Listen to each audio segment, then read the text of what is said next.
Lo primero, daros las gracias por venir, gracias a la República de las Letras por acogernos, gracias a Escos Libros por publicar el libro y a José Antonio por escribirlo. Bueno, pues lo primero voy a leer una pequeñita semblanza que viene en su blog, la he cogido de su blog, Fuente Directa, para no equivocarme. Y dice: José Antonio Montano, Málaga, 1966, estudió filosofía, periodismo, filología hispánica y lengua y culturas brasileñas. Ha trabajado como guionista de televisión en una biblioteca y para una editorial. Escribe actualmente en The Objective y colabora en La Brújula de Onda Cero.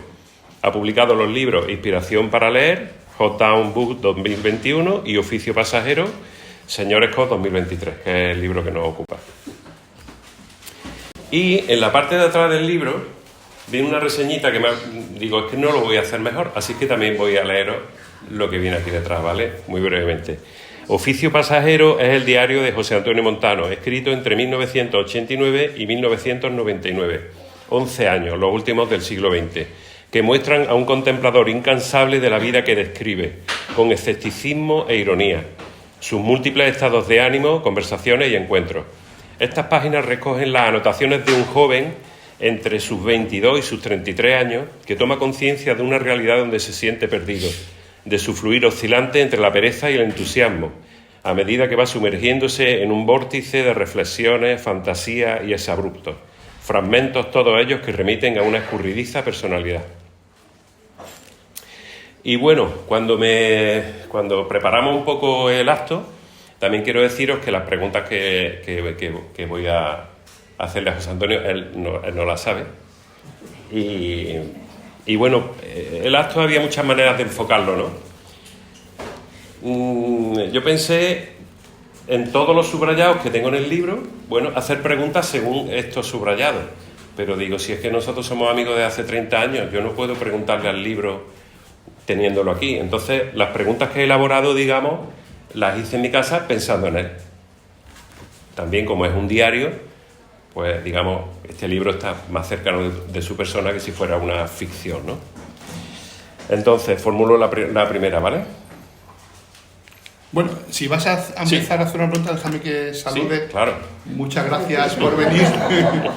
y bueno, ha dicho el Paco que este es el primer acto de la nueva fase de la librería y entonces aprovecho para decir que este es el último momento de la mini gira que hemos hecho con el libro. O sea, que aquí vamos a cerrarlo ya.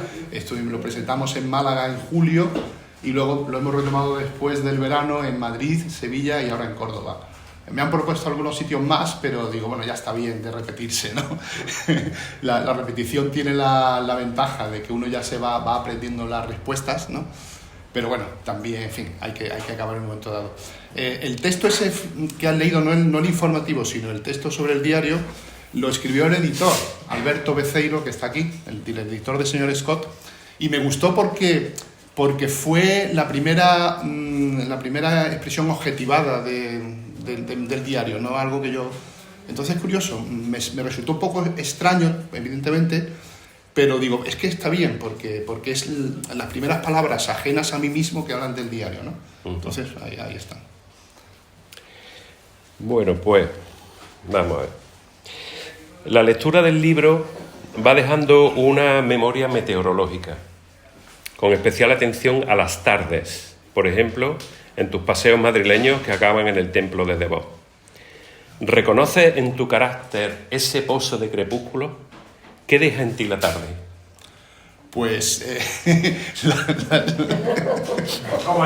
la tarde, me acuerdo que hablando precisamente en Sevilla hace un año con Chelo y otros amigos, dije que para mí todas las tardes son una pequeña catástrofe. Yo siempre bueno, en Madrid, yo he vivido en Málaga mayormente, pero también he pasado años en Madrid, ¿no? Trabajando. Y eran trabajos que yo podía hacer en mi casa, con lo cual me podía dar largos paseos por la tarde. Y siempre me han encantado las tardes en Madrid por ese circuito del templo de Devot y no sé qué, en Málaga pues por el paseo marítimo, ¿no? Y siempre el momento del oscurecimiento, oscurecimiento es un poco eso. Cyril Connolly le llamaba eso el crepúsculo celta, ¿no? Que es una especie de impregnación de melancolía un poco aniquiladora, ¿no? En realidad habría que ir con una petaca de whisky para combatir ese momento, ¿no? Es curioso porque me gusta mucho y al mismo tiempo me toca mucho el ánimo. Entonces, la hora fatídica o la hora clave era las 7 de la tarde. Y curiosamente, tiempo después me enteré que yo nací a esa hora. Mi madre me había dicho que yo había nacido a las 7, pero siempre por no sé qué, di por hecho que era a las 7 de la mañana. Y hace relativamente poco, hace pocos años, comentándolo, pues resulta que eran las 7 de la tarde. Y claro, aquí encaja todo. Es el trauma del nacimiento que me asalta continuamente. Bueno, y también lo que he hecho ha sido, bueno, al leer el libro, digamos que muchas veces he pellizcado frases que me tocaban, ¿no? Y bueno, pues he sacado una así, casi un poco fuera de contexto, que en donde dice, esta sensación de estar separado de la vida. Entonces, háblanos si puedes de esa placenta, ¿no? Esa especie de muro o de plástico en el que parece que la vida está al otro lado, ¿no? Sí. Bueno, es una sensación de falta de plenitud, ¿no? Uno siempre está como buscando la plenitud. La vida sabe a poco, ¿no? La vida cotidiana sabe a poco, ¿no? Había un poema, un verso de Jaime Gil de Viedma que dice que la vida, en el poema dice, la vida tenía cierta tendencia retráctil, ¿no? Entonces esa cosa de esperar algo más, ¿no? Eso es esa especie eso es una sensación que tengo, ¿no? Yo creo que tiene todo el mundo, ¿no? En Trapiello el autor de diarios, él tiene un libro en que reflexiona sobre los diarios, que se llama El escritor de diarios. Y él dice que al final los que hacen diarios, pues parten de eso, ¿no? De una carencia, ¿no? De una especie de adolescencia permanente, ¿no? De manera muy acusada la falta o la grieta, o por decirlo así también la herida, ¿no? Y eso es lo que lleva a escribir, ¿no? Y eso también tiene que ver con el tono del diario, porque evidentemente esto no se siente siempre, se siente en algunos momentos de la vida. Entonces mi diario tiene un tono en general melancólico, que también hay momentos de alegría, incluso de felicidad, pero el tono predominante es así, un poco melancólico y apagado, y es porque cuando he necesitado escribirlo es porque estaba en ese estado. Los momentos de alegría, pues luego pues ya llego a mi casa y me he acostado, Entonces cuando yo digo que el diario no refleja mi vida exactamente, sino solo aquellos momentos de mi vida en que necesité escribir el diario, ¿no? Un cruce entre la vida y la escritura. Yo tengo la sensación de que cualquier actividad artística obedece a ese hueco, ¿no? Ahí hay un hueco que no se sabe bien cómo es, ¿no? Pues un poco al hilo de esto, ¿no? Una cosa que he querido preguntártela, he tenido oportunidades, ya ven, 30 años, pero siempre no la he hecho por lo que sea, ¿no? Y te la voy a hacer aquí. No la has hecho por pudor y este es el momento perfecto para romper el pudor con público. Vale. Adelante. Vamos a ver. Bueno, la pregunta es, ¿cómo es tu silencio? ¿Qué hay en tu mente cuando estás callado? Pues, mira, muchas veces lo que hay es vacío. De hecho, en una de las anotaciones digo que estoy a lo mejor en la cama y mi conciencia es como una especie de enorme catedral en la que va la mosquita de un pensamiento, ¿no? Yo compartí colegio mayor con un amigo en Madrid y era muy apasionado, muy intenso, ¿no? Entonces era muy expresionista, ¿no? Entonces decía, cierro los ojos y empiezo a ver monstruos, empiezo a ver figuras, no sé qué. Yo no, yo tengo mi interioridad un poco más plácida, ¿no? Vamos, te lo pregunto porque siempre que te he observado en silencio era como un silencio concentrado, como una expresión de estar concentrado, claro. Sí. Bueno, me gusta esa especie de como mirar las musarañas, estar ahí un poco así en estado contemplativo, ¿no? Mirando, como tú dices, la horizontalidad. Él decía que el mar era la horizontalidad absoluta, ¿no? Entonces yo, siempre que ahora que proliferan las fotos de gente en la playa, cada vez que veo una foto en la que el mar está ligeramente inclinado, me resulta muy agresivo y si puedo ataco a la persona que ha puesto esa foto, ¿no? El mar tiene que ser la horizontalidad absoluta. Sí. Vamos a ver, este libro, la sensación que he tenido al leerlo, ¿no? Que es un libro de dificultad. O sea, si aquí en vez de oficio pasajero pusiera el libro de la dificultad, vamos, yo lo hubiera visto lógico, ¿no? Este libro podría ser un diario de la dificultad de vivir para colocarse en el trabajo y en el amor. ¿Cómo está siendo el tránsito de la adolescencia al mundo de los adultos? Ahí sigo todavía, sigo con lo mismo. ¿La dificultad en qué sentido? Hombre, ¿que la vida se hace difícil? Sí, bueno, yo me acuerdo muchas veces de las películas estas de las tribus, ¿no? Donde el niño, la tribu considera que para que el niño pase a hombre tiene que cazar un oso, hacer una proeza, subir una montaña, y sin embargo en la vida contemporánea no hay esas pruebas tan nítidas, ¿no? Para pasar de adolescente a adulto, ¿no? Entonces, yo veo que todo el libro es esa dificultad, ¿no? O sea, ¿cómo? Bueno, digamos que yo, en fin, como muchas otras personas, tengo mentalidad de rentista. Entonces, buena parte de mis conflictos vienen de que soy un rentista con poco dinero, al que no le llega el dinero. Entonces, he tenido que enfrentarme a veces a la vida laboral, tampoco mucho, todo hay que decirlo. Siempre me he sabido buscar más o menos recovecos.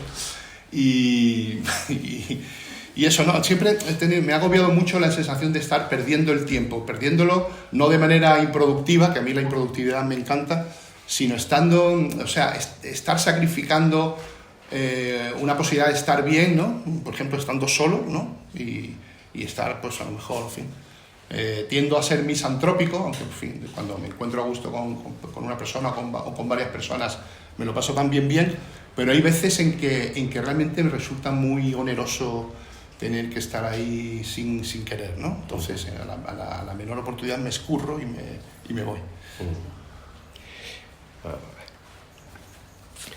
Bueno, Bernhard, Sabater, Junger, Pessoa, Eric Romer, Billy Wilder, la música brasileña, el surrealismo, que son un poco, digamos, los santones o los pilares que yo recordaba que siempre hemos estado hablando, siempre me has estado contando, ¿no? ¿Son descubrimientos personales? Dinos si es más un traspaso de conocimiento entre amigos o el resultado de un andar hambriento en soledad. Bueno, hay una mezcla de todo. Aquí aparece un grupo de amigos, ¿no? que curiosamente lo han visto Yo hice una primera edición de este diario justamente cuando acaba en el 99. Era una primera edición que acababa en el año anterior, en el 98, y os los pasé a los amigos en fotocopias encuadernadas. Pues eso, había unas 15 o 20 copias y eran precisamente las personas que aparecían en el diario, ¿no? Y ninguno me dijo lo del grupo de amigos, porque claro, ellos estaban dentro y ellos tampoco se veían desde fuera. Y los lectores, desde la primera reseña que sacó Eduardo Jordá, que nos comparaba con la película esta de Fellini y Vitelloni, Los Inútiles, ¿no? Que es un grupo de amigos que están allí dando vueltas por Rimini y tal. Y fue la primera vez y luego me lo ha comentado mucha gente, ¿no? Cómo se ve. Y en ese grupito, en fin, que éramos aficionados a la literatura y a otras cosas, pues ahí había... Unas cosas son descubrimientos personales y otras cosas son contagio. Por ejemplo, el surrealismo es un contagio de mi amigo Curro, que es uno de los personajes que aparecen aquí, ¿no? Él idolatraba a André Breton y a los surrealistas, tenía una biblioteca enorme de libros de surrealistas y me los fue pasando. Y vamos, nos hemos tirado larguísimas tardes hablando de los surrealistas, sobre todo en particular de André Breton. Muchas veces denostado a André Breton, que para mí es uno de mis ídolos. ¿Cómo es tu relación en el tiempo con tus autores favoritos? ¿Has tenido alguna crisis con Sabater o Junger? ¿Alguna decepción de otros referentes? No, con Sabater y Junger no. He tenido crisis con otros sí. Por ejemplo, con Umbral. Con Umbral tengo una relación de ¿cómo se decía? Hice una vez un artículo, una relación tóxica. Me gusta, yo cada año me leo 1 o 2 libros de Umbral, pero acabo hasta los huevos. Y entonces lo tiro, pero al cabo de unos meses necesito otra dosis, ¿no? Lo dije el otro día en Sevilla porque me gusta comparar mi relación con Umbral y con Sabater, porque los dos los descubrí. Bueno, yo empecé leyendo El País con 16 años y mis dos ídolos inmediatos fueron Umbral y Sabater, ¿no? Eran mis dos primeras pasiones literarias de contemporáneos españoles, ¿no? Y yo de Sabater nunca me he cansado, ¿no? Y de Umbral sí. De Sabater, y yo pensando una vez, creo que es porque Sabater, al ser un pensador, Por otra parte, como escritor me gusta, ¿no? Me gusta la ligereza de su escritura, y me lo he pasado pipa leyéndolo. Pero bueno, él es pensador, entonces él, digamos que va confrontándose con la realidad, ¿no? Entonces siempre está diciendo cosas de la realidad, mientras que Umbral es más ensimismado, está con su juguetito retórico dando vueltas.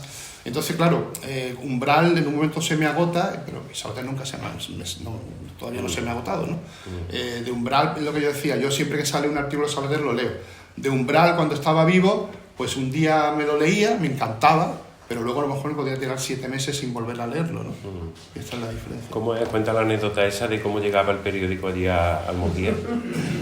Sí, bueno, eso cuando mis padres son de un pueblo de Almoguía hacia el interior, que era en el antiguo camino de Antequera, o sea, no está hacia la playa, y a 20-25 kilómetros de Málaga, y eso, cuando yo allí no he vivido, mis padres cuando se casaron ya se fueron a Málaga, pero allí hemos pasado veranos, ¿no? Y algunas vacaciones de Semana Santa y tal, ¿no?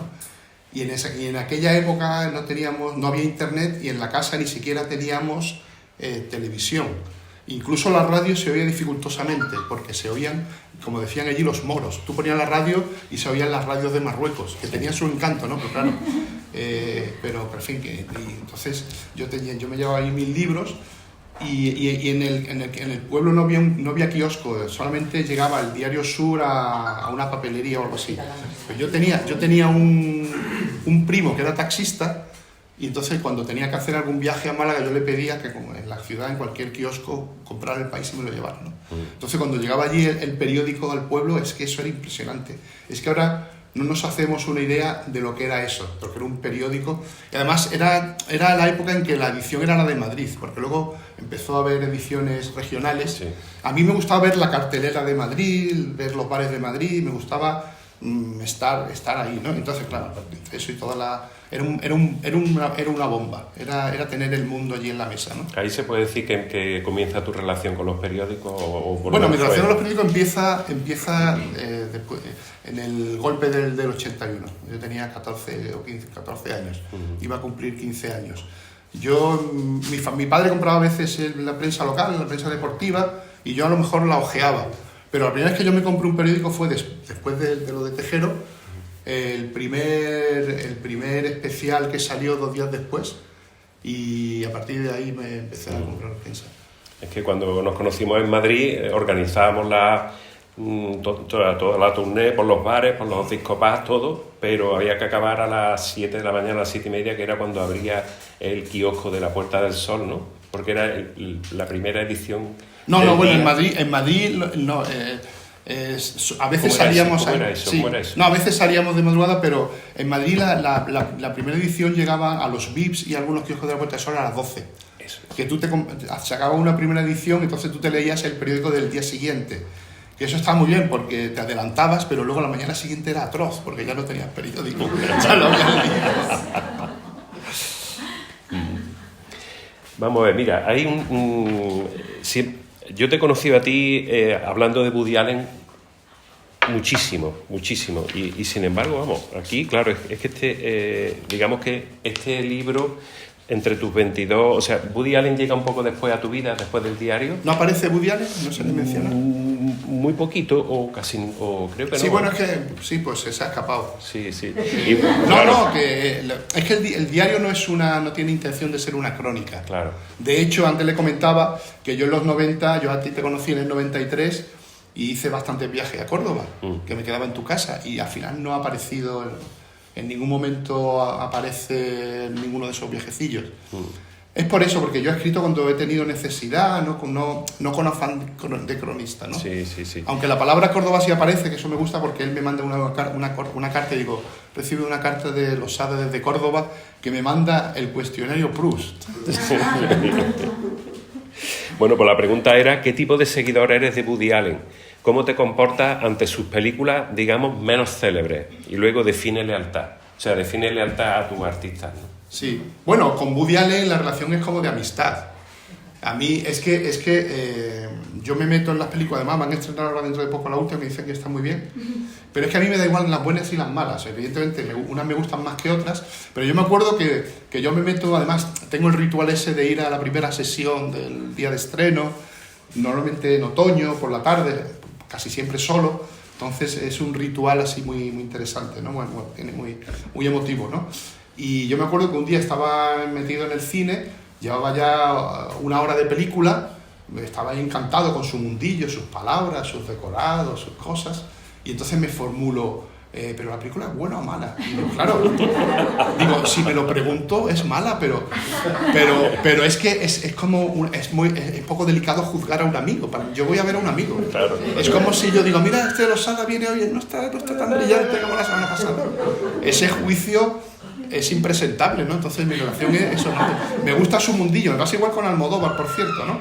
Que te metes ahí en su mundillo y te gusta, pues le tienes, por lo que sea, asociaciones a experiencias anteriores o, en fin, por lo que sea, estás en casa, ¿no? Sí, ahora tenía una preguntilla de Almodóvar. Bueno, esta pregunta es grande. Vamos a ver. Después de todo lo que has leído y escrito, ¿qué es para ti hoy escribir bien? Y haciendo un paralelismo con pintar bien. ¿Qué es para ti hoy escribir bien? Bueno, a mí el rasgo, a mí lo que me gusta es la ligereza, y que tenga vidilla, dejémoslo así en plan humilde, en vidilla, que haya una cierta vibración, no me gusta cuando se recarga, ¿no? Me puede gustar la literatura recargada, pero siempre y cuando yo ahí vea, por ejemplo, me gusta mucho Thomas Bernhard, que es muy barroco, muy repetitivo, pero yo ahí veo una vecta de una línea vibrante, nítida, ¿no? En cambio, cuando veo que es puramente hojarasca retórica, ahí con eso no puedo. Hay algún escritor muy aplicado que piensa que está ahí escribiendo, estudiando, no sé qué, que piensa que la posteridad son como unas oposiciones, ¿no? Y que hay una correspondencia entre el esfuerzo y el resultado. No, la literatura es completamente caprichosa, resultadista. Yo digo que me gusta cada libro, o sea, cada libro lo juego por sí mismo. No, si me dice, pues no me gusta la novela, bueno, vamos a ver esta novela. No me gusta el diario, pues vamos a ver este diario. Hay que ir de obra en obra, ¿no? Y luego, en cuanto a lo del esfuerzo, pues eso es caprichoso. Tú puedes esforzarte mucho. Depende del resultado, da igual. Si te has esforzado mucho y te sale algo bueno o al revés, ¿no? Había una película francesa de Chabrol de los años 50 que yo vi cuando era estudiante, que se llamaban Los Primos. En francés creo que es Les Cousins, ¿no?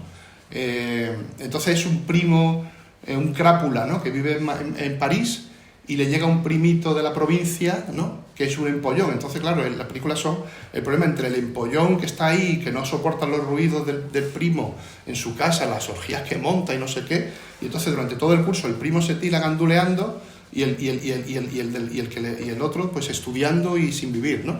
Y el punto final de la película es que aprueba el golfo y el otro no. Claro. Y entonces, bueno, y esa especie de polémica que salta muchas veces en reuniones de que la obra literaria o la obra artística debe guardar relación con la vida del artista, o cuando se le exige al artista un comportamiento ético por ser artista. Bueno, tú dices que sea una persona ejemplar y que luego... Sí, o sea, ¿a ti te influye que, por ejemplo, que el artista, el escritor, sea un absoluto gañán?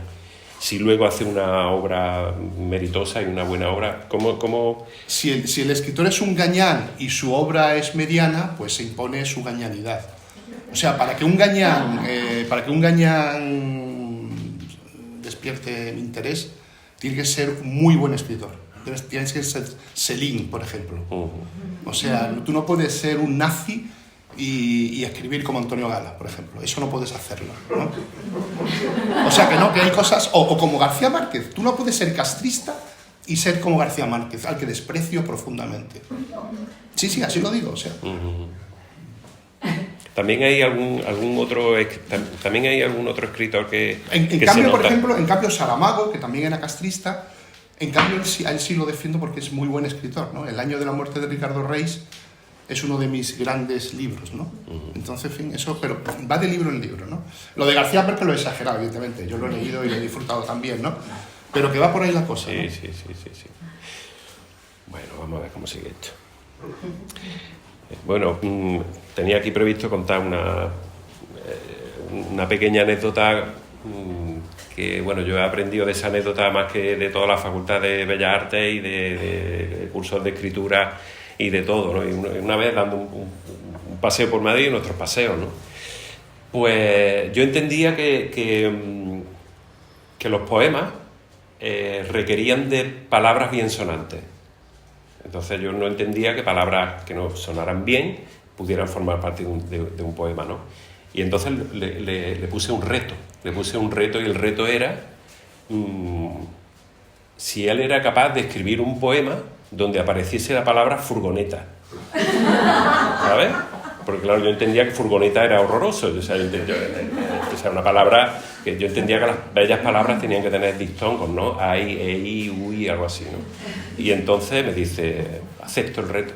Entonces, claro, yo escribí mi de eso, sabiendo que no lo iba a conseguir, quedamos, él me leyó el poema y él empezó su poema,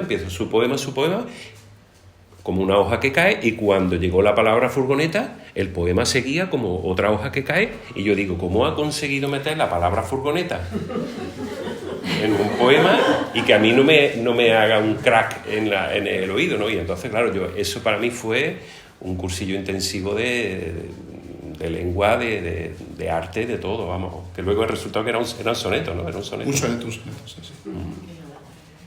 Ya tenéis el poema por ahí. El poema está por ahí, ¿no? Lo tengo en algún sitio. De todas formas, luego mi poema tenía defecto, tenía una sinalefa mal puesta, en fin, que no, tampoco. Y bueno, tengo aquí lo que se llama preguntas tipo test. Ah, bueno. ¿De quién eres más? ¿De Julio Iglesias o de Rafael? De Julio Iglesias, sí. Lo de Rafael lo detesto profundamente, detesto el manierismo. Bueno, detesto el manierismo salvo cuando el manierismo me gusta. Por ejemplo, Javier Marías es un escritor manierista. Yo digo o Bernhard también, o Thomas Bernhard, ¿no? Que claro, el manierista se arriesga a que no soportes su manía. Ahora, si tú entras en complicidad si le aceptas la maniera, entonces sí, pero vamos, entre Julio Iglesias y Rafael, Julio Iglesias. ¿Manzanita o chiquetete? Manzanita. ¿Alaska o Santiago Auserón? Me cae simpática Alaska, pero bueno, y me carga un poco Santiago Auserón, pero para mí siempre fue más importante Santiago Auserón. ¿Eugenio o Chiquito de la Calzada? Chiquito, hombre. Aunque bueno, Eugenio tampoco está mal. Sí, también quería preguntarte por esa tradición de parejas de cómicos que hay en España, ¿no? Desde Típico hasta Cruz y Raya, Marta y 13, bueno, Fernando Testón, Tres Pajares, o sea, ¿tú tienes ahí simpatía especial por alguna pareja de cómicos? He solido detestar todas las parejas menos Lusón y Codeso. Lo de las bofetadas me gustaba mucho. Vamos a ver. Ahora, ¿Duchamp o Picasso? Duchamp, por favor. ¿Y puedes desarrollar eso un poquito? Porque para un malagueño es una obligación detestar a Picasso. Yo estuve en la guardería Picasso, fui al instituto Picasso, mi casa está al lado de los jardines de Picasso. Yo siempre, en la casa natal de Picasso le pusieron hace ya un tiempo la estatua esta que está él sentado, y yo no paso por ahí sin darle una colleja.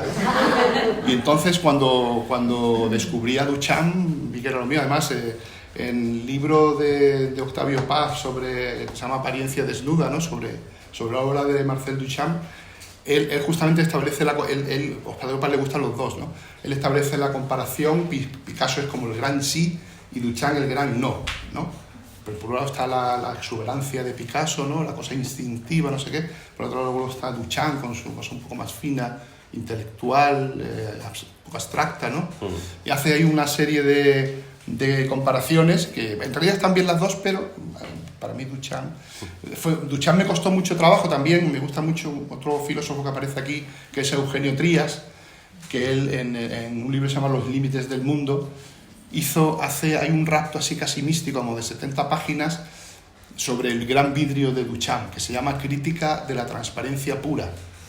Y es un texto que cuando yo lo leí por primera vez me deslumbró, pero al mismo tiempo entendí muy poco, ¿no? Y con el libro de Octavio Paz, Apariencia desnuda, me pasó igual. me seducía, pero lo entendía poco. Entonces, poco a poco he ido comprendiendo, he leído mucho sobre Duchamp y poco a poco lo he ido comprendiendo, o por lo menos, digamos, haciéndomelo asimilable, ¿no? Y bueno, en fin, es como uno de mis mundos así que siempre me van como se van enriqueciendo y que permiten también ir haciendo asociaciones en la vida, ¿no?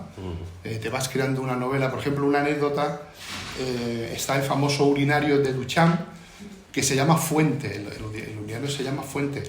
Y entonces, claro, mucha gente lo despacha con mucha facilidad, ¿no? Dice, el tío pone un urinario y ya está, pero es que hay varias cosas en ese urinario. El hecho de que está invertido, o sea, es un urinario que si tú meas en él, él te mea a ti, porque está puesto así, tiene el pitorro por el que supuestamente, o sea, él lo tiene, o sea, sí, si tú lo meas, te mea a ti. Luego lo llama fuente, claro, te mea a ti, es una fuente. Luego, en fin, hay un montón de connotaciones sexuales, ¿no?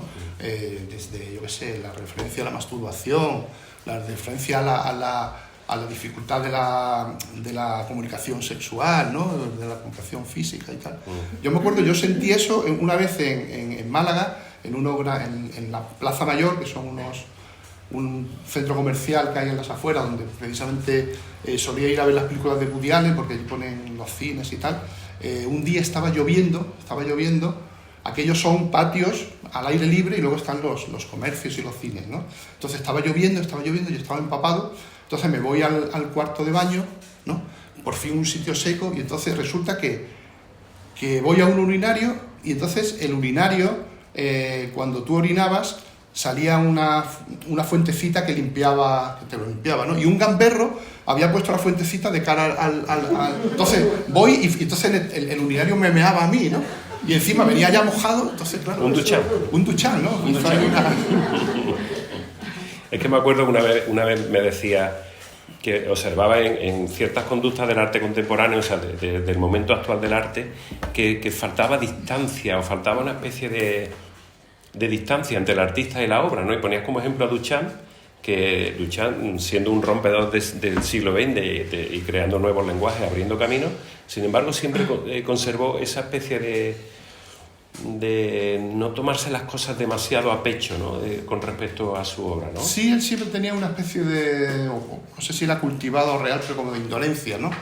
De que él, en vez de irse a una inauguración en Nueva York, pues se quedaba jugando al ajedrez, ¿no? Tenía una visión así como más despegada, ¿no?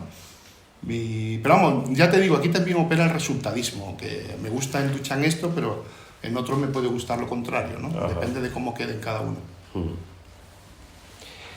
Para explicar España, ¿Santiago Segura, Almodóvar o Berlanga? Bueno, Berlanga, si la pregunta es para explicar España, Berlanga. Sin ninguna duda.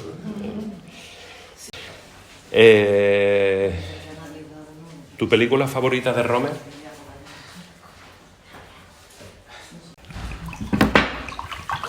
Pues mi película favorita es El cuento de invierno de Romer. Me gusta Romer en general.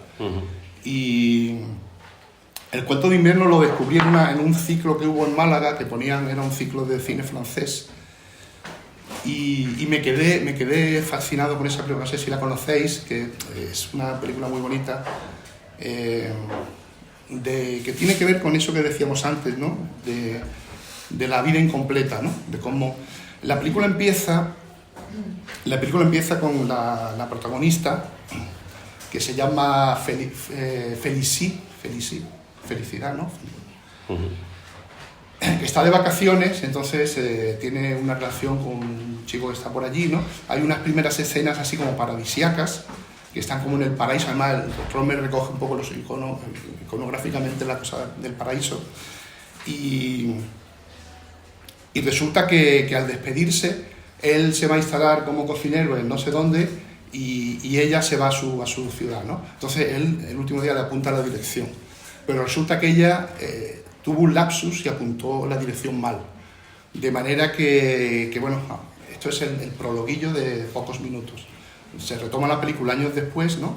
La mujer está con una hija, que es una hija de este hombre, y entonces bueno, ella tiene un novio trabaja en una biblioteca, tiene otro novio que es peluquero, no sé qué, pero ella siempre es una variación de la historia del príncipe azul de algún modo, ¿no?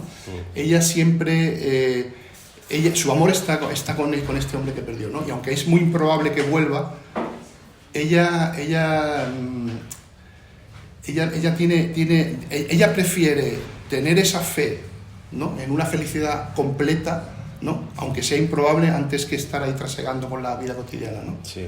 Y entonces hay unas reflexiones muy bonitas sobre la apuesta de Pascal, por ejemplo, ¿no?, que para ella su vida tiene más sentido con esta fe, aunque al final no se cumpla, antes que reducida a la vida cotidiana. Es una película, luego, una vez que ya pasamos de este paraíso inicial, la película ocurre en invierno, como dice el título, entonces pues sale mucho el metro, ella para acá, para trabajando, con la niña llevándose a su madre, las dificultades de la vida cotidiana, ¿no? Y ella siempre está como ahí con una especie de anhelo. Sí. Y bueno, y ya no os cuento cómo acaba, ¿no? Pero es que es curioso porque... la chica es maravillosa porque es como le dice el novio que tiene, que es bibliotecario filósofo, ¿no? Y entonces ella se pone a hablar y es como una filósofa espontánea, como los presocráticos, porque el filósofo, su amigo, es uno que ha leído muchos libros, pero ella es una filósofa espontánea, ella reflexiona sobre la vida, sin intermediación. Y entonces es curioso porque ella va diciendo cosas muy buenas, pero todo engarzados con su propia vida, ¿no? Y entonces el amigo dice, mira, joder, esto me suena a lo del mito de la caverna, de no sé qué, en fin, y entonces emerge la película, y yo me enamoré de... Yo la película se la he visto muchas veces, haber visto unas 12 veces por ahí, y en una de las anotaciones, mira, es que aquí lo pone, en una de las anotaciones del diario digo que voy a ver la película como un novio que va a ver a su novia, ¿no? Y la verdad es que es maravillosa. Creo que fue en el año 97. Por eso es curioso que muchas veces, o sea, que me has hablado de Romer muchas veces, pero por ejemplo La rodilla de Clara, El rayo verde, o sea, siempre son los cuentos, son tus favoritos, ¿no? Sí, me gusta todo en general, pero sobre todo el cuento de invierno, luego los demás cuentos que hay, y El rayo verde me gusta mucho. El rayo verde también es que son planteamientos muy bonitos. El rayo verde es que la protagonista, el último, se va a ir de vacaciones con una amiga, y el día antes la amiga le dice que no puede ir por no sé qué problema familiar, entonces ella se queda colgada en la vacación. La película es, ella se queda en agosto colgada sin vacaciones. Entonces primero se queda en París, deambulando por aquí y por allá, pero luego encuentra una amiga que la invita a no sé qué. Entonces la chica va como ahí dando vueltas también, buscando, ¿no? Y la película es eso, ¿no? Muy bonita. Y bueno, pues mira, tengo una última pregunta, también un poquito grande, ¿no? Vamos a ver, tu fetichismo por las fechas, ese gusto por la contabilidad del tiempo, ¿te ayuda a entender el misterio del paso de la vida? Esa cosa metafísica que cuando acuerdas tienes 45 años y dices, ¿qué he hecho desde los 20 a los 45? Si yo he cumplido todas las fechas, los fines de año, los cumpleaños, los santos. O sea, he contabilizado el paso del tiempo y sin embargo hay un arco de tiempo que no sabes cómo se ha ido, ¿no?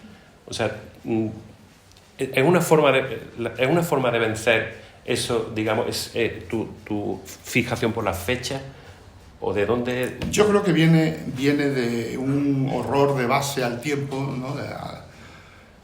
Una especie de estupor ante la dimensión abrumadora del tiempo, y la fecha es como ponerle barrotes para controlar a ese monstruo de algún modo, ¿no? Inútilmente, por supuesto, ¿no? Hay como una especie de eso, ¿no? De intentar parcelar algo que es como un océano, ¿no? Sí. Es como intentar poner algunas pistas, porque perdone que he encontrado la cita, ¿no? Son muy pocas líneas, pero bueno, ya pues así leo una. Voy a leer esto es una entrada solamente, así veis un poco como las entradas no son una crónica de días, sino son momentos o alguna reflexión o algo, ¿no? Esta es del 4 de junio de 1997. Por la tarde he ido a ver una vez más Cuento de invierno, de Eric Romer. Cuando atravesaba el centro camino del cine, bajo el sol de junio, Sentía el cosquilleo del que acude a una cita amorosa. Y en cierto modo era así, porque amo a Félicie del mismo modo que ella ama a su príncipe desaparecido. Sabía que iba a encontrarme de nuevo con ella, con sus tribulaciones, con sus caprichos, con sus dudas, con ese zozobrar suyo en lo pequeño porque aspira a lo grande. Y la he visto vivir otra vez en la pantalla, sin saber de mí. Su apuesta es el sueño, y lo demás le parece mezquino. Como ella misma dice, su sueño se hizo realidad, y lo sigue viviendo como realidad, pero como realidad ausente. Al final su príncipe regresa y todos salimos felices por su felicidad. Bueno, aquí la he destripado, pero... Y bueno, pues ahora sí es el momento de no sé, pues preguntas, dudas, comentarios, algo sobre... Tengo mucha curiosidad por saber, porque se escribió en el 89 al 99, algo así, y han pasado 24 años.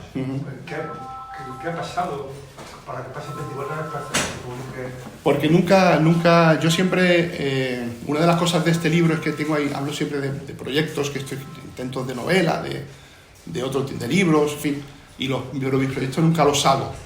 Y que los proyectos nunca los ejecuto, o sea, yo no tengo ningún libro en el cajón.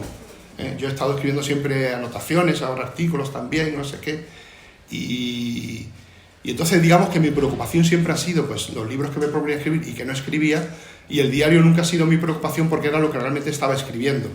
Yo siempre lo he escrito con un propósito, aparte de personal, ¿no? También tenía un propósito literario, con la idea de publicarlo en algún momento, pero no tenía prisa. Y ni siquiera me preocupaba que fuese póstumo, si se hubiera dado el caso, ¿no? En fin, que digamos que yo sabía que algún día se publicaría, pero no tenía prisa, ¿no? Y se ha publicado ahora porque el editor, Alberto, que está aquí, pues en una entrevista me oyó decir que yo tenía un diario y me escribió por si yo lo había publicado, lo tenía... Y dije que no, que yo nunca lo había movido, es que nunca se lo he mandado a nadie, vamos. Solo a los amigos, pero nunca lo he movido para publicarlo, ¿no? Y bueno, al final yo me había hecho también el propósito en su día de que no me hubiera gustado que fuera el primer libro, me parecía muy fácil, ¿no? O sea, que como no he podido escribir ningún libro, pues saco uno de diarios y ya está, ¿no? Pero como luego saqué el libro anterior de artículos, ya no era el primero. Entonces, digo, bueno, tampoco es que sea muy difícil, pero lo saqué. Y bueno, y gracias al editor que ya se ocupó de materializarlo.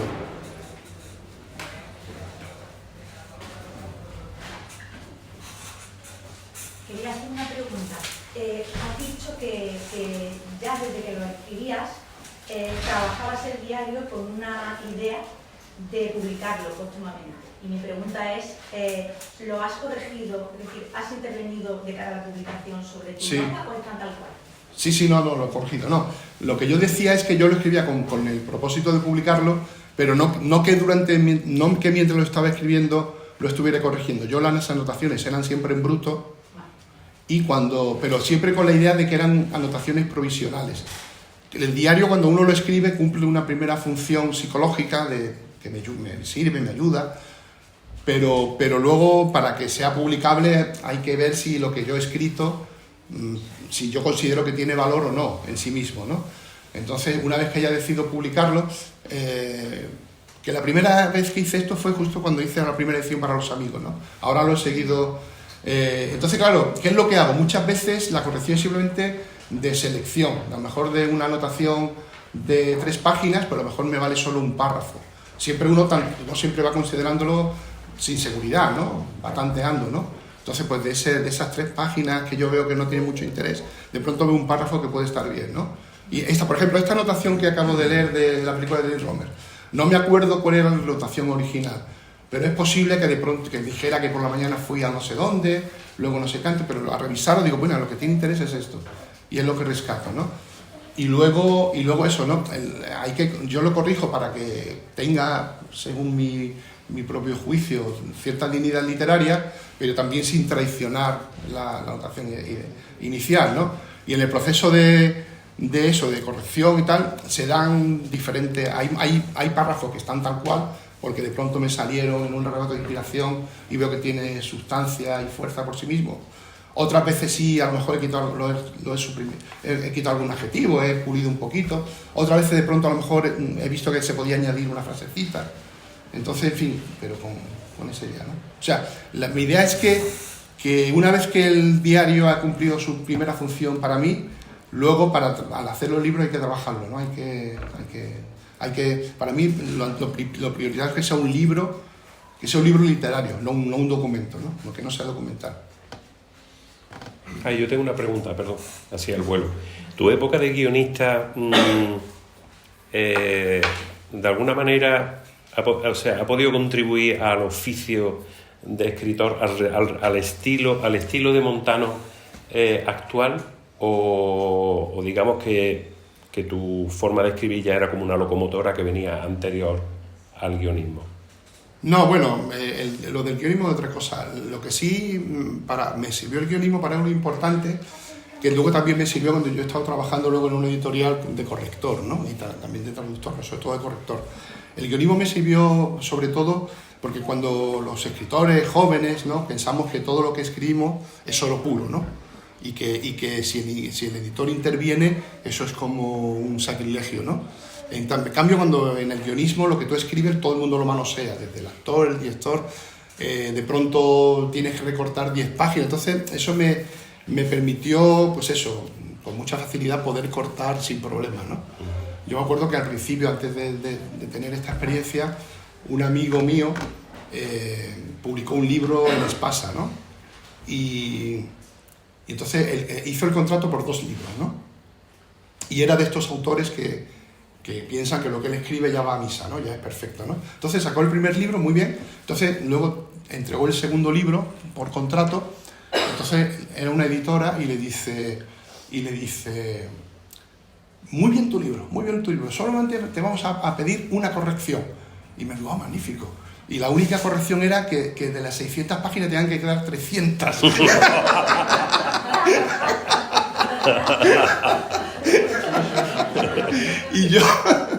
Y claro, mi amigo se fue muy digno, que no. Cuando él nos lo contó, nosotros estábamos todavía con la mentalidad anterior y nos pareció un sacrilegio.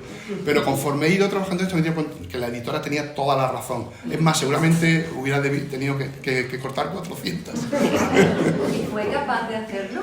Es que no lo hizo, es que no, decidió... Dijo que no y no lo publicó. Con tu diccionario, ¿cómo se llamaba? ¿Diccionario de la Bossa? ¿Uno que compilaste? No, bueno, eso es una traducción. Una traducción. Yo traduje un libro que era Bossa Nova, un libro de Rui Castro, de un brasileño. Ese estuvo dentro de tu etapa en la editorial, ¿no? Bueno, ese fue el primer trabajo. Es que una amiga mía fue editora de Turner. Ella entró en Turner en el año 2007 y yo, de algún viaje anterior a Río de Janeiro, descubrí este libro en portugués y es un libro buenísimo. En portugués es ¿cómo es? Chega de saudade a historia y as historias da Bossa Nova, ¿no? En español se tradujo como Bossa Nova, la historia y las historias, ¿no? Y yo ese libro lo había leído allí en Río de Janeiro, buenísimo, es un libro maravilloso.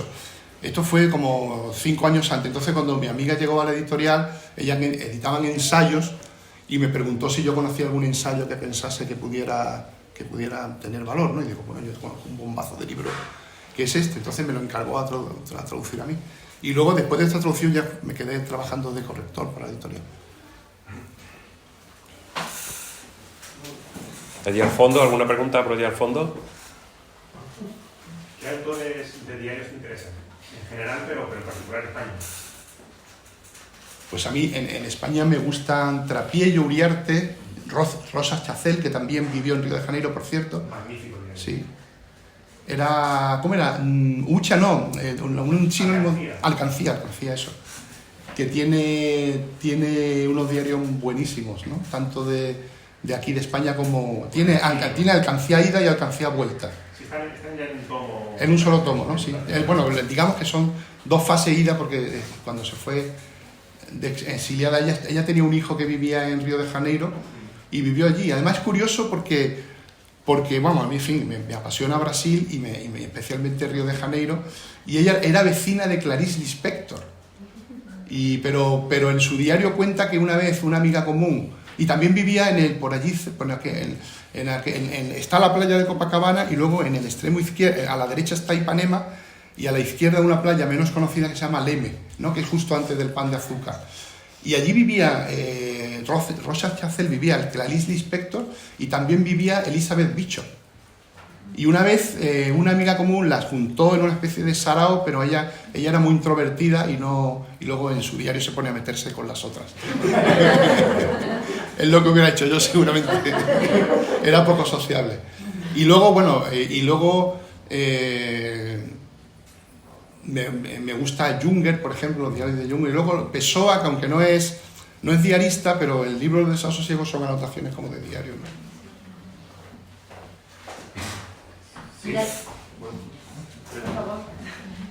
¿Quién va? Miguel. Bueno, esto va a ser difícil. Muchas gracias.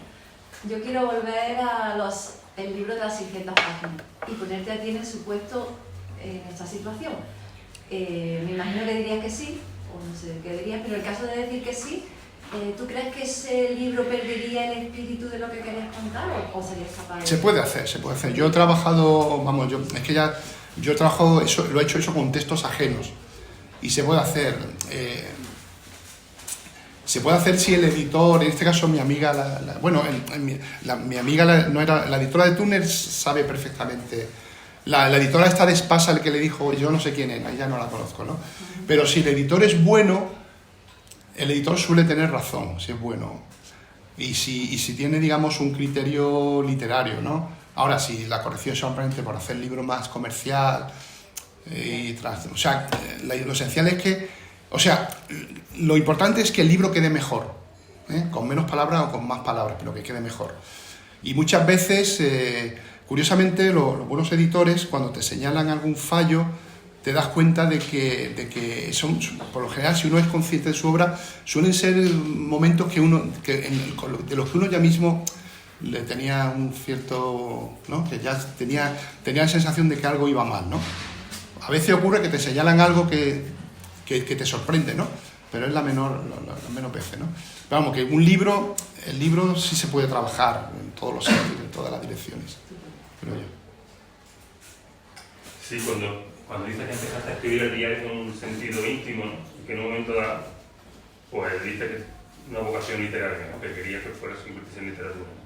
Y me preguntaba un poco si puede pasar lo mismo con lo que escribe en Twitter, ¿no? Igual que lo que escribe en papel, ¿no? Lo que escribe en Twitter, de alguna forma también hay cierta vocación literaria, ¿no? Cierto personaje. Sí, hombre, claro, ahí se jugando, sí. Y entonces me da mucha tristeza cuando lo blanquea siempre, y siempre he estado pensando si luego eso se va a convertir, si lo guardas en algún sitio, se va a convertir, eso desaparece, se va a desaparecer completamente. Sí, eso está desaparecido por alguien que por lo general son enemigos que hacen pantallazos, ¿no? Para en el futuro arruinar mi carrera.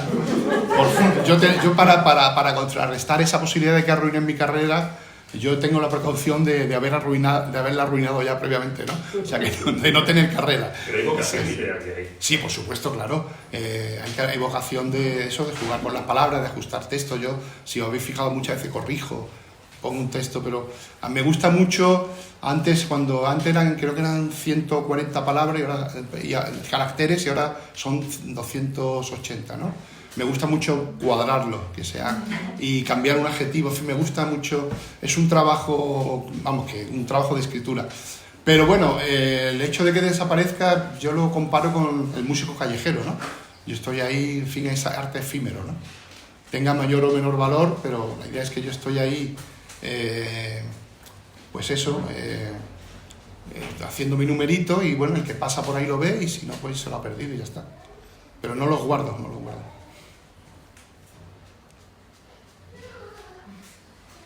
Yo era que antes cuando empezabais me había gustado mucho, que supongo que sale también en tu diario, esa referencia a Umbral, y te quería preguntar si has llegado a ver el documental que hay por filming sobre Umbral. Lo vi, sí. Y, porque a mí, que Umbral, soy más pequeña, entonces para mí Umbral era, no lo he leído por rechazo, ese personaje que salía en la tele de última y tal.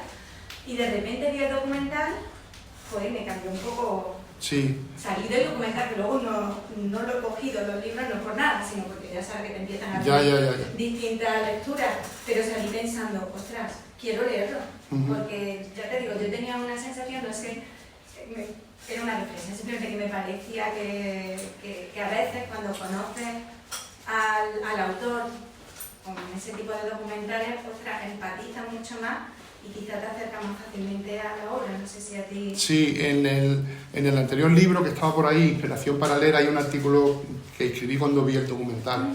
Sí, en realidad, mira, ahora que lo has dicho, el origen, dije antes que yo me había aficionado a Umbral y a Sabater, pero Sabater, digamos que había una especie de unidad entre o sea, en los libros de Sabater está el mismo Sabater de los artículos, ¿no? En cambio, en Umbral, en sus artículos y en las entrevistas, en su vida pública, era eso, ¿no? Un tío que daba el espectáculo, sí, un santón, ¿no? Diciendo butá y no sé qué, pero de pronto te pones a leer su libro y entonces en los libros se desnudaba y había un grado de intimidad muy alto. Yo me acuerdo que lo leí muy joven, con 17 años, el primer libro que me leí se llamaba Memorias de un niño de derechas. Y me acuerdo perfectamente, de hecho, ese fue uno de los momentos en que descubrí la literatura, en la dedicatoria. La dedicatoria, sí, a ver si me acuerdo.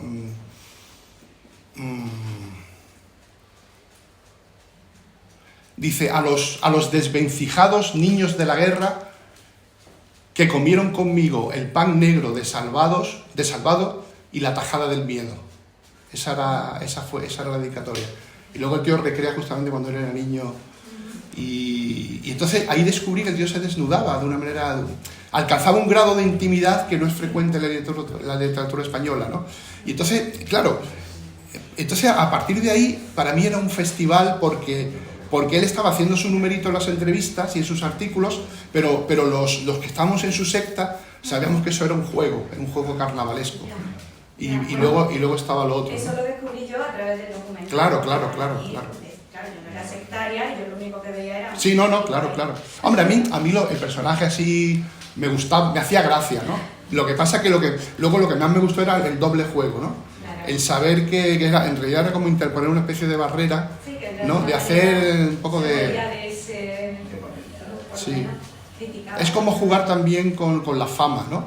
Es como jugar con la fama. Dice, la fama es esto, bueno, yo me presto aquí, hago mi numerito, pero luego tengo mi reducto, ¿no? Mi reducto de... Él siempre lo hizo demasiado, al final escribió demasiado a mi juicio, jugó demasiado, estuvo ahí muy en plan profesional, con el mundo editorial y todo eso. Yo me acuerdo que, por ejemplo, cuando quedó finalista en El Planeta, sacó una novela que a mí no me gusta nada, que es la de una novela como de Pío XII, La escolta mora y un general sin un ojo, que fue una novela así para el premio Planeta.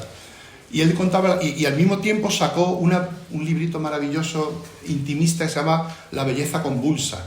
Entonces él dijo que en la editorial, para publicarle La belleza convulsa, que era un libro minoritario, intimista, le habían exigido que les presentara otro. Entonces, el problema de Umbral es que se prestó a esto con demasiada... porque vivía de esto, en fin.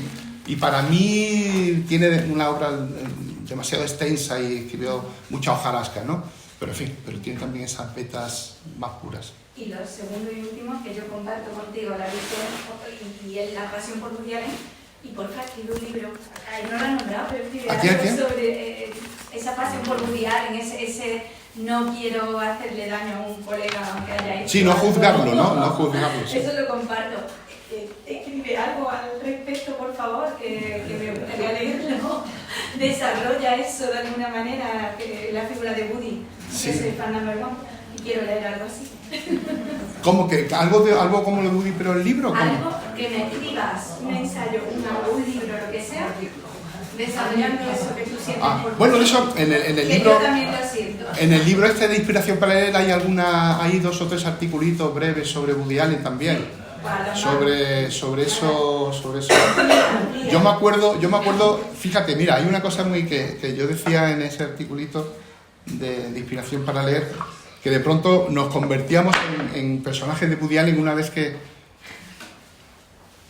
en este centro comercial, el Plaza Mayor de Málaga, que hay que ir por el camino de Torremolinos y tal, pues eso, tú imagínate un viernes por la tarde a las 4, los frikis de Woody Allen que vamos allí cogemos el trenecito, vamos al centro, en un sitio así desolado, comercial, y vamos a ver a nuestro amigo, ¿no? Entonces resulta que yo llego ese día, ¿no? Llego esa tarde y resulta que ha habido un problema con las cintas y que la proyección se retrasa 40 minutos o no sé qué, ¿no? Entonces, para compensarnos ese tiempo, de pronto nos meten en una sala de estas de surround, entonces nos ponen unas gafas para ver escenas de camiones, de tanques, de aviones, justamente aquello de lo que veníamos huyendo, o sea, los que íbamos a ver en plan furtivo intimista Woody Allen, estábamos huyendo de eso, ¿no? Y entonces nos vemos allí todos los frikis de Woody Allen con estas gafas viendo aviones y tanques y coches de carrera. Era como... Rafa. En una entrevista que te hicieron en una red nacional, no hace mucho, comentabas que has tratado de respetar el contrato entre el lector y el diarista, ¿no? En tanto que lo que se está leyendo, la pura sí. no has traicionado eso. Y también comentas que aparecen varios personajes, bueno, que tú le das un tratamiento, pues, nombrándolo solo con un nombre para darle un carácter de personaje y eliminar un cierto peso a esa aparición en el diario, ¿no? Y no obstante dices que has tenido que hacer algunas consultillas, relacionadas con esos personajes para, pues simplemente para que no aparezca nada que no se esté de acuerdo la otra persona, ¿no? Entonces, a lo que iba era que si ha habido mucho de autocensura, ¿no? Aparte de la cuestión puramente literaria, ¿no? De que tenga más o menos interés el texto, si ha habido mucho de autocensura en lo que aparece en el texto. Si hay alguna parte del diario que tú consideras más íntima y que no querías mostrar ahí, en fin, hablando un poco de sí. eso. Bueno, yo creo que el grado de intimidad del diario es bastante alto, incluso puede que sea excesivo, ¿no? Creo que me expongo bastante y yo lo que no quería era complicarle la vida a nadie, que si me la complico, pues que sea a mí mismo, ¿no? Entonces, en fin, a los amigos, pues alguna cosa que podía ser un poco a lo mejor que no les gustara, que apareciera así, cuando era simplemente un juicio mío, que aunque a ellos no les gustara, pero que no afectaba su vida, yo no le consultaba, pero si alguna cosa, eso ocurrió en pocos momentos, pero tuve que hacer alguna. Y el pacto es lo que yo digo es que en el diario no hay ficción, todo lo que cuento es verdad, no hay ficción, no me invento nada. El pacto del diarista con el lector es ese, ¿no? De que lo que se cuenta aquí es eso, ¿no? Lo que pasa es que, claro, por otra parte, la transformación de la vida en palabras es otra cosa. Quiero decir, la vida no va en palabras, salvo cuando se producen pensamientos, ¿no? Entonces, claro, la adaptación del fluir de la vida a las páginas, ahí siempre hay un trabajo, ¿no? Primero de elipsis, de selección, luego de enfoque, en fin. Entonces, y con eso ya se puede hacer mucho trabajo literario, solo con eso, ¿no? Con esto de la censura, es que me acuerdo había un diarista que también me gusta, que es José Luis García Martín, que es un crítico viperino, ¿no? Que es crítico de literatura y profesor de Oviedo. Él tiene unos diarios que son muy cotillas, ¿no? Él, a diferencia de Trapiello, él nunca pone iniciales, él siempre dice los nombres, ¿no? Y por culpa de una anotación suya se divorció un amigo. Bueno, una mujer divorció el librero de Sevilla, Abelardo Linares, ¿no? El del Renacimiento, ¿no? Este librero viaja por todo el mundo comprando librerías, ¿no? Se compró un edificio entero en Nueva York, entonces tiene ahí unas naves en las afueras de Sevilla y luego los vende de segunda mano, ¿no? Y luego, va a Cuba, va a un montón de sitios y tal, ¿no? Entonces, en una de las anotaciones de García Martín, dice García Martín, he estado con el librero Abelardo Linares en Sevilla, no sé qué, me ha estado contando sus andanzas por el mundo, que se ha comprado una librería en Nueva York, que se ha estado en no sé dónde, en Colombia, en Cuba y tal. Y después de pasar la tarde con él, le digo, pero Abelardo, el que tendría que llevar un diario eres tú, no yo. Y él me responde, sí, para que lo lea mi mujer. Y se divorció. Cuando lo leyó la mujer. ¿Alguna cosa más? ¿Cuándo te vas a ir de Twitter? ¿Qué? ¿Que cuándo te vas a ir de Twitter la próxima vez? Ya me he ido, estando en este momento. Ya me estoy yendo, me estoy quitando.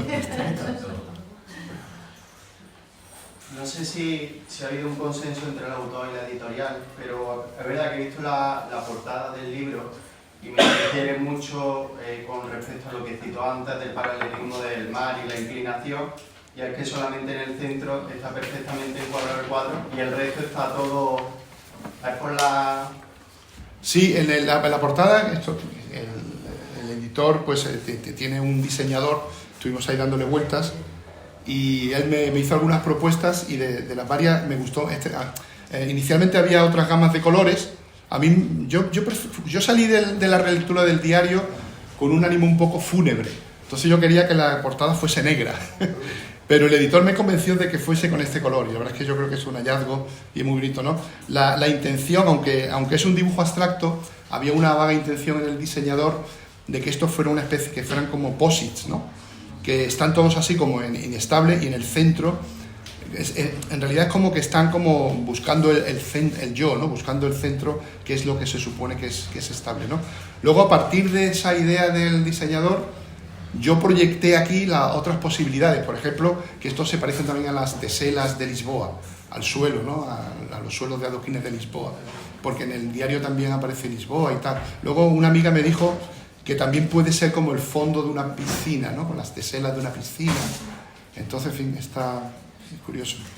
Es curioso porque, fíjate, la idea inicial del diseñador, que también es mi idea, es que todas estas inestabilidades, digamos que van buscando el centro, ¿no? Que van buscando un centro un poco eso, ¿no? Que está un poco inasible, ¿no? En cambio, tengo un amigo así con un ego muy fuerte y él le dio la lectura contraria. Dice, sí, claro, este es el yo expandiendo su... Es que quizás por culpa de Nolan ahora, como pensáis y todo eso, era como los posits con una idea flotando como si fueran una capa cortical. Sí. Bueno, deciros muchísimas gracias y deciros que los libros están disponibles, podéis adquirirlos aquí y os los puede dedicar. Y a mí me gustaría leer una última frase del libro, porque me ha parecido una absoluta y maravillosa definición de arte y de dónde arranca el arte y de dónde arranca la pulsión. La frase es la siguiente. Además lo dice el 13 del 5 del 98. Me he sentido muy halagado porque era mi cumpleaños. Dice, la belleza, al contrario de lo que decía Borges, no es frecuente. Sí son frecuentes los pedacitos, algún detalle por aquí y por allá, pero al estimar el conjunto siempre hay algo que falla. Entonces, ese hueco, ese siempre hay algo que falla, a mí me pareció una definición maravillosa, ¿no? Y quizá un epílogo de la dificultad de vivir también. Bueno, pues muchas gracias, Antonio. Bueno, gracias.